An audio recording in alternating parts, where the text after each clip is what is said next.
আল্লাহ হাফেজ। বাংলাদেশ জিন্দাবাদ।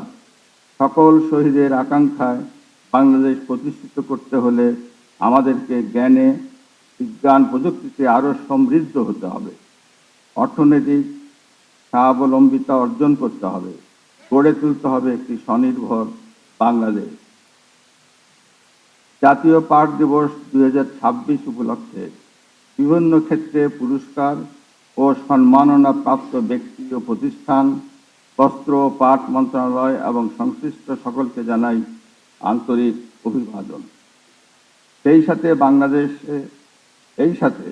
বাংলাদেশ শিল্পকলা একাডেমি চত্বরে আয়োজিত 9 দিনব্যাপী পাট ও বহুমুখী পাট পণ্যের মেলার শুভ উদ্বোধন ঘোষণা করছি।